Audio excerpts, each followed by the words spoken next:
तो acidified water वो होता है वो वाटर जिसके अंदर एसिड का कंटेंट हो। लाइक अगर वाटर है, अगर वाटर का रिएक्शन हम करवा दें HCl से या फिर नाइट्रोजन की किसी भी उससे गैस से आप करा लो, तो जब आप इनके रिएक्ट कराते हो, लाइक अगर इस तरह के सारे वाटर जिसके अंदर एसिड का कंटेंट हो, जिसमें एसिड प्रेजेंट हो, that is called acidified water. It changes into hydrogen and the oxygen, which are entirely different substance with a different chemical composition and different properties. सारी बात है, जब इस तरह का वाटर जिसके अंदर एसिड है ऑलरेडी, ठीक है, एसिड का कंटेंट है, और जब आप इसको ब्रेक डाउन करते हो उसके डिफरेंट सब्सटेंसेस के अंदर, तो उसकी केमिकल कॉम्पोजिशन, इसकी प्रॉपर्टीज सब कुछ डिफरेंट होगी due to the presence of the acid content. Such a change in a substance during with the entirely new substance with a different chemical composition, the properties are formed is called chemical change. ठीक है, chemical change किसे कहते हैं? किसी भी substance का entirely एक new substance में कन्वर्ट होना with different chemical composition and different properties is called chemical change.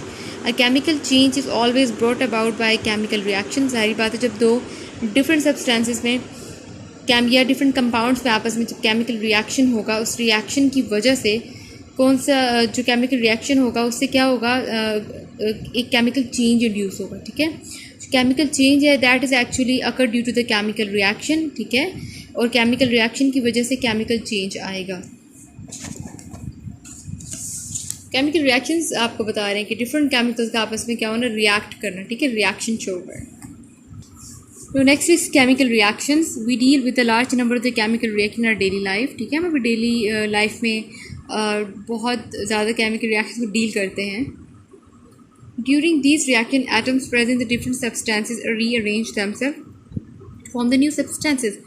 और इन रिएक्शंस में क्या होता है, जो डिफरेंट सब्सटेंसेज हैं वो रीअरेंज मतलब दोबारा से अरेंज होके एक न्यू सब्सटेंस बनाते हैं. ठीक है, burning of a coal and the natural gas basically जो होती है मीथेन होती है. इन an a are well known example of this chemical reaction. अगर हम देखें, हम कोयले को जब बर्न करते हैं, कोयले को बर्न करने के बाद और जो नेचुरल गैस है जो आप अक्सर CNG जिन्हें बोलते हैं, जो आप यूज़ करते हो अपनी अभी भी गाड़ी वगैरह में. ठीक है, तो ये these are the best example of chemical reaction. Chemical coal is carbon. It exists in solid state and is black in color. It's burning in the air. In fact, a chemical reaction of carbon with oxygen of the air to form carbon dioxide. देखिए किस तरह से change आ रहा है. आपका जो कोल है, basically जो कोयला है वो बेसिकली कार्बन है ना. जब आप इसको बर्न करते हो, जब आप इसको जलाते हो, तो जो हवा में कार्बन डाइऑक्साइड है वो इसके साथ रिएक्ट करती है. ठीक है, जब कार्बन और ऑक्सीजन, कार्बन कोल वाली, ऑक्सीजन जो है that is in air, both of these get react with each other and they form a substance that is called carbon dioxide. Carbon dioxide is a colourless gas. Carbon dioxide gas का कोई colour नहीं होता. Its chemical composition, the chemical property entirely different from those of carbon and oxygen. देखिए carbon and oxygen जो है जब अलग अलग था, कार्बन की अपनी प्रॉपर्टीज़ होंगी, ऑक्सीजन की अपनी प्रॉपर्टी, ये दोनों अलग अलग थे आपको सब्सटेंस, लेकिन इन दोनों के रिएक्ट करने से एक और डिफरेंट सब्सटेंस आपको मिला, दैट इज़ कार्बन डाइऑक्साइड. तो उसकी properties as a whole individual carbon और ऑक्सीजन से डिफरेंट होगी, बिल्कुल डिफरेंट होगी. उसकी केमिकल कंपोजिशन भी इवन डिफरेंट है. तो बिल्कुल ऐसे ही कार्बन और ऑक्सीजन का आपस में रिएक्ट करना and it give rise to the carbon dioxide, that is a chemical reaction. And जो तब्दीली आ रही है, ठीक है, वो क्या कहलाएगी आपके पास, chemical reaction. Substance which take part in a chemical reaction are called reactant. जो आपस में एक दूसरे से रिएक्ट कर रहे होते हैं उनको हम रिएक्शन में, केमिकल रिएक्शन में रिएक्टेंट बोलते हैं. और वो जो उन रिएक्शन की वजह से बनते हैं, ठीक है, विच आर द आउटकम कह लें आप, विच जो प्रोडक्ट्स कह लो. ठीक है, which are formed as result of these reaction are called product. When methane burns in air, जब हम मीथेन को बर्न करते हैं हवा के अंदर, carbon dioxide and water of form. ठीक हो गया. तो जब आपने मीथेन को बर्न किया, ठीक है, मीथेन के आपको नेचुरल गैस है, ऊपर भी पूरे पैराग्राफ में मेंशन था, विद इन ब्रैकेट्स लिखा हुआ था नेचुरल गैस के आगे मीथेन. जब आप नेचुरल गैस को बर्न करते हो तो कार्बन डाइऑक्साइड वाटर जो है उससे बनता है. ठीक है, उसकी बर्निंग के प्रोसेस में. During the rearrangement of the atom in the burning of the methane, the carbon atom of the methane get attach with the two oxygen atom to give carbon dioxide, while the hydrogen atom attack themselves with oxygen atom to give water vapor. अब यहाँ पे इन्होंने reaction दिखाया हुआ है, देखें. अब देखिए मीथेन जब बर्न करेगी, इन ओपन एयर बर्न करेगी ना, ठीक है, तो हवा में ऑक्सीजन होता है, मीथेन रिएक्शन कर देगी ऑक्सीजन के साथ. ठीक है, जो आपके लेफ़्ट साइड पे बेटे प्रोडक्ट्स होते हैं, जो चीज़ें होती हैं उनको प्रोडक्ट रिएक्टेंट बोलते हैं। ये रिएक्टेंट हमारे पास राइट साइड पे हमेशा प्रोडक्ट्स होते हैं। माइंडेड एरो वाली साइड पे हमेशा प्रोडक्ट्स मिलेंगे, एरो से दूसरी वाली साइड पे आपको हमेशा रिएक्टेंट मिलेंगे। रिएक्टेंट कौन होते हैं? जो आप केमिकल रिएक्शन में पार्टिसिपेट करें। प्रोडक्ट वो होते हैं जो आपको केमिकल रिएक्शन के नतीजे में या की वजह से मिलते हैं। देखिए मीथेन ने ऑक्सीजन के साथ जो है रिएक्ट किया, ठीक हो गया। देखिए मीथेन के अंदर कार्बन है, हाइड्रोजन, ऑक्सीजन के अंदर क्या है? O2, ठीक है। O2 is indicated oxygen. अब मीथेन का कार्बन और ऑक्सीजन का O2 आपस में रिएक्ट कर क्या बना देंगे? कार्बन डाइऑक्साइड, ठीक हो गया। हमें पता है ऑक्सीजन के 2 मॉलिक्यूल हैं, ठीक है। O2 के बाहर क्या लिखा हुआ? 2, इसका मतलब 2 मॉलिक्यूल्स। एक मॉलिक्यूल यूज़ हो गया कार्बन के साथ रिएक्शन करने में, दूसरा जो है वो अभी 2 आपके पास रहता है, ठीक हो गया। एक आपके पास ऑक्सीजन रहता है, ठीक है। अब क्या होगा? वाटर का फॉर्मूला क्या होता है? H2O होता है ना। तो ये ऑक्सीजन हाइड्रोजन से मिलकर वाटर का कॉन्टेंट बना देगा। ये देखिए मॉलिक्यूल बन गया। Now turn the next page. The arrangement of the atoms during the chemical reaction of hydrogen with oxygen to form a liquid water is shown in the figure. अगर जब हमने अरेंज किए थे एटम्स को during chemical reaction of hydrogen with oxygen to form the liquid water is known in the figure. ये जो जब hydrogen oxygen के साथ मिलता है तो हमें क्या मिलता है? वाटर, ठीक है। ये देखें 2 molecule of hydrogen combine with 1 molecule of oxygen and then it give rise to the water H2O। 2 बाहर इसलिए बैलेंस करने के लिए। देखिए साइड पे कितने हाइड्रोजन है आपके पास? 2, ठीक है ना। कितने? क्योंकि 2 के बाहर H2 तो हाइड्रोजन है ना, हाइड्रोजन मॉलिक्यूल, उसके बाहर जो लिखा हुआ होता है इसका मतलब उतने मॉलिक्यूल ऑफ हाइड्रोजन प्रेजेंट है। ऑक्सीजन के बाहर कोई नंबर नहीं लिखा, उसका मतलब ऑक्सीजन का सिर्फ एक ही मॉलिक्यूल है, ठीक हो गया। अब देखिए जब हम रिएक्शन करेंगे तो वाटर का फॉर्मूला बनेगा H2O। इसका मतलब वहाँ कितने मॉलिक्यूल हो गए हाइड्रोजन के? यहाँ पे अभी आप ये सपोज करो कि आपके पास ये वाली वैल्यू नहीं है, ये आपके पास वैल्यू नहीं है और आपका सिर्फ क्या है? H2O है, ठीक है। तो अब हमने सारी बात है, हमारे पास बनता है फॉर्मूला H2O। हमारे पास जो फॉर्मूला बनता है H2O, आप सपोज करें ये 2 है ही नहीं, ठीक है। आपके पास फॉर्मूला बन गया H2O। O जो है वो 2 की फॉर्म में प्रेजेंट है कि पानी के फॉर्मूले, वाटर के फॉर्मूले में O जो है ना, इस साइड पे ये O2 की फॉर्म में प्रेजेंट है, यहाँ खाली O की फॉर्म में प्रेजेंट। तो हम बैलेंस करेंगे जितने नंबर ऑफ मॉलिक्यूल ऑक्सीजन इधर हैं लेफ्ट में राइट पे भी, तो जितने राइट पे हो उतने लेफ्ट में भी हो, ठीक है। तो इस O को बैलेंस करने के लिए हम यहाँ क्या करेंगे? इस O को बैलेंस करेंगे, इसके बाहर हाइड्रोजन पूरे मॉलिक्यूल के बाद 2 लिख देंगे। अब 2 और 2 को मल्टीप्लाई करें 4 ऑक्सीजन हाइड्रोजन के हो गए, 2 ऑक्सीजन के हो गए। अब ऑक्सीजन के तो बैलेंस हो गए 2, अब हाइड्रोजन की 4 हो गया। हमने इसको भी तो बैलेंस करना है ना। फिर हम ऐसा नंबर हाइड्रोजन के बाहर भी लिखेंगे जिससे इसका नंबर राइट और लेफ्ट वाली साइड पे हाइड्रोजन बराबर हो जाए। इक्वल करने के लिए हम 2 यहाँ भी लिख देंगे, 2 to the 4, ठीक है। 2 to the 4, तो इस तरह से यहाँ भी 4 हाइड्रोजन की 4 मॉलिक्यूल बैलेंस, यहाँ भी 4 बैलेंस और यहाँ ऑक्सीजन 2 बैलेंस और यहाँ पे भी बैलेंस हो जाएगा। Okay, now move toward the application the chemical reaction की। इनकी एप्लीकेशंस क्या होते हैं?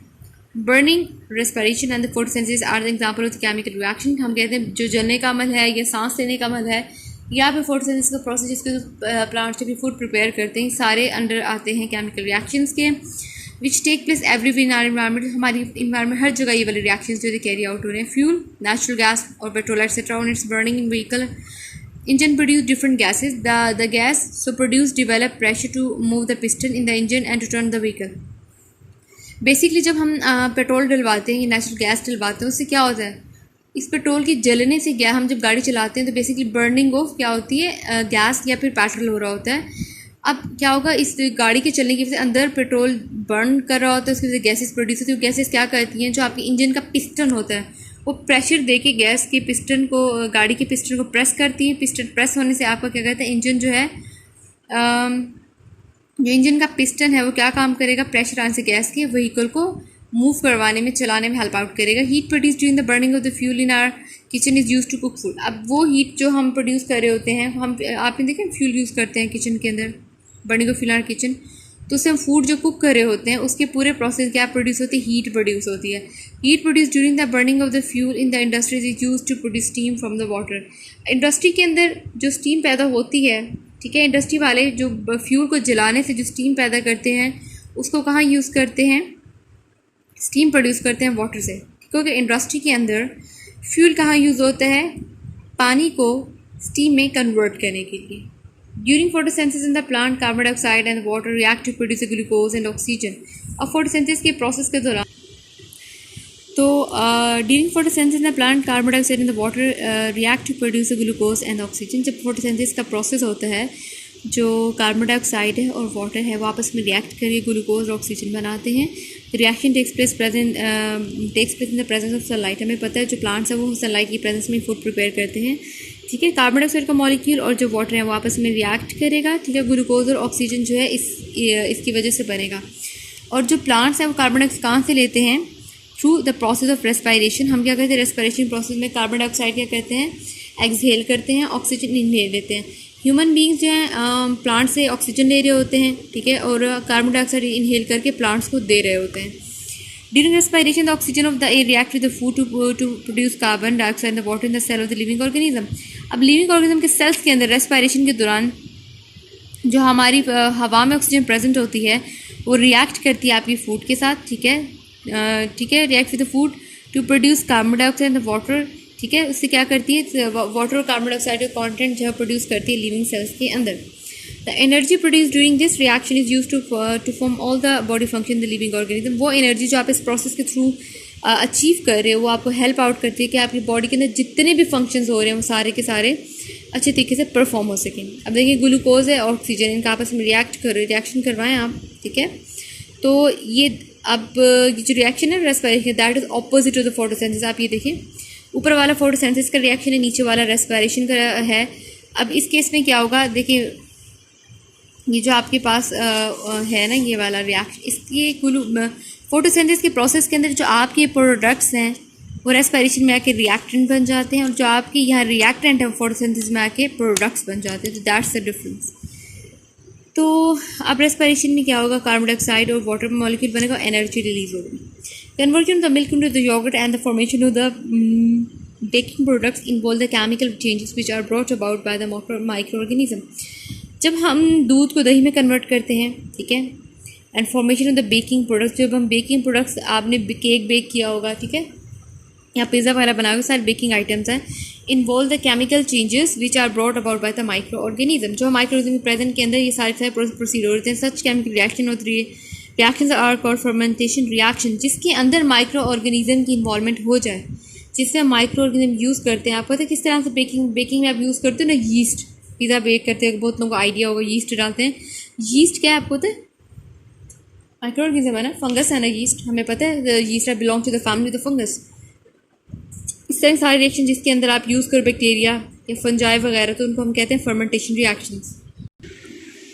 अगर आप नेक्स्ट पेज पर आ जाओ तो आपको नजर आएगा एक्टिविटी नंबर 5.1 के अंदर, that iron react with the sulphur on heating, the result of this reaction is the formation of the black mass of iron sulphide. अगर हम देखिए आयरन अगर सल्फर से रिएक्ट करते हैं तो हमें जो प्रोडक्ट मिलता है दैट इज़ आयरन सल्फाइड। ऊपर वाली एक्टिविटी 5.1 इसके अंदर पूरी इन्होंने डिटेल शो की हुई है कि आपने फ्यू आयरन लेने हैं, ठीक है, ठीक हो गया। टेक आयरन, ठीक है, iron turnings and small amount of the sulphur powder in a china dish. आपने क्या लेना है? आयरन ली, आयरन की इस बाउल के अंदर साथ आपने सल्फर पाउडर भी डाल दिया, हीट किया आपने content of china dish for a few minutes as shown in the fig, ठीक है। सेपरेट लैंप लिया, साथ इसको हीटअप किया। Stop heating, observe the content in a china dish, record your observation. तो इस पूरी एक्टिविटी में क्या होगा, ठीक है, आयरन जो था आपका उससे रिएक्ट किया, हमने सल्फर लिए थे पाउडर के फॉर्म में, तो उससे क्या बना दिया? Iron sulphide. तो एक्टिविटी नंबर 2 है, इन्होंने दिया operate test tube iron nails in the water, take some iron nails in the test tube. आपने कुछ आयरन नेल्स दिए टेस्ट ट्यूब के अंदर, add a water in the test tube as in such a way, फिर आपने water add कर देना है। Iron nails in the way the iron nails are not fully dipped shown in the, फिर आपने full इसको डिप नहीं करना, हाफ डिप कर देना है। Leave the nails in the test tube partially dip in the water. अब आपने नेल्स छोड़ देने इस टेस्ट ट्यूब के अंदर पार्शली हाफ डिप करके। Observe the nails after 2 days, 2 दिन के बाद देखने कि नेल्स का वाटर में डिप करने के बाद क्या जो था आउटकम आया, आपने रिकॉर्ड करनी है अपनी ऑब्जर्वेशन। इस एक्टिविटी में क्या किया आपने? आयरन रिएक्ट किया oxygen of the air to form the iron oxide. This reaction is called the rusting of the iron takes place in the presence of moisture. अब जाहिर बात है आपने आयरन को वाटर में डिप किया, ठीक है। अब क्योंकि आयरन हाफ डिप था तो इसका मतलब एयर भी जो इस आपके सराउंडिंग में है, एयर में ऑक्सीजन प्रेजेंट, वो भी से रिएक्ट कर रही थी। जब आयरन ने रिएक्ट किया और वाटर था वो उससे मॉइस्चर दे रहा था, उसकी वजह से आपका आयरन ऑक्साइड बना, जिसे हम कहते हैं rusting of iron. And the next topic is chemical equation and their balancing. Chemical equations क्या होती हैं, उनको बैलेंस कैसे करते हैं. जैसे प्रीवियस एक इक्वेशन के अंदर मैं आपको बता रही थी रिएक्शन के अंदर कि अगर हाइड्रोजन 2 मॉलिक्यूल हैं तो राइट लेफ्ट साइड पे दोनों जो है नंबर इक्वल ऑक्सीजन का. अगर राइट पे 2 ऑक्सीजन प्रेजेंट है मॉलिक्यूल तो लेफ्ट पर भी 2 ही ऑक्सीजन के होने चाहिए. इसको हम कहते हैं बैलेंसिंग. अब डिटेल में हम इसको पढ़ते हैं. A chemical equation is a representation of the chemical reaction. जो chemical equation होती है basically that is the representation of a chemical reaction. जो भी chemical equation होती है show कर रही होती है chemical reactions को show कर रही होती है. In the term of the symbol, formula and the sign.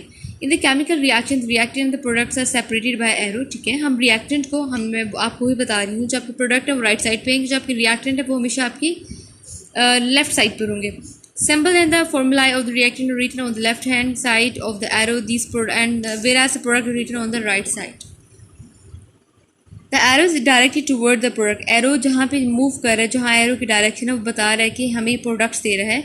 Physical state of the reactant and the product are also expressed along with the formula of the symbol by S, G and aqua. S means solid, G for gas, A and Q sign for the aqueous like liquid, which